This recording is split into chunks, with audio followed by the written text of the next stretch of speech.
This calendar in college football in so many ways is broken. So can you imagine for a moment, maybe just picture this. The NFL, they finished their 17th game, okay? So everyone plays, and then we've got this playoff ready to go. The playoffs, they're set. We're excited. And in a lot of ways, the sport's never hotter. Everyone's ready to go. And then the NFL takes a month off. And they decide to conduct their NFL draft and have free agency. But they don't do that separately. They just do that all in the same week. Can you imagine that? Of course you can't imagine that, because that would be absolutely insane. And yet, that's the insanity that we are in college football. Let me show you what our calendar looks like in the month of December. It's wild. December 2nd this year, we played conference championship games. 2 days later, the transfer portal opened up, and we're going to have early signing day on the 20th. So we're going to have the transfer portal open and commits flying around and try to sign high school recruits all at the same time. That's free agency and the draft all at the same time. What are we doing? Why do we do that? And by the way, we haven't even played the semifinals yet. So January 1st, we're going to get the semifinal games. Then the second the portal closes, because we got to get these kids into school for their spring semester, and then we're going to play the national championship after this.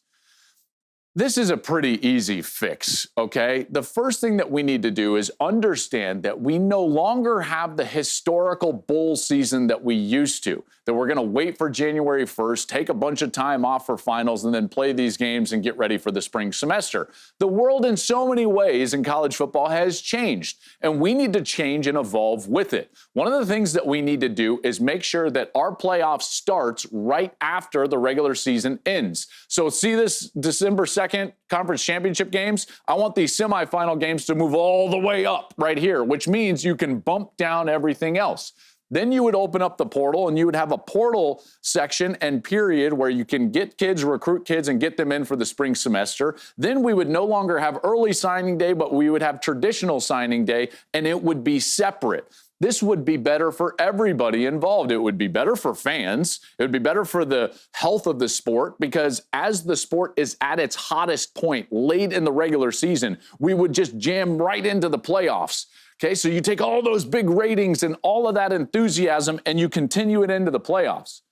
Then you have free agency, transfer portal. Then you have high school signing day, which is the draft. And those players would be able to make decisions with better information.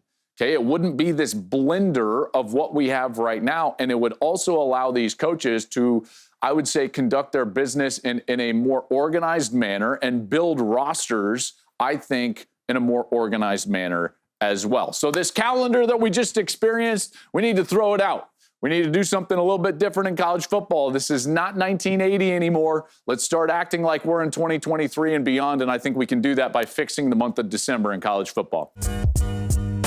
Hey, thanks for watching. If you enjoy that clip, make sure you click subscribe somewhere down here. From game highlights to exclusive interviews and rankings, we've got everything you need as a college football fan right here, College Football on Fox.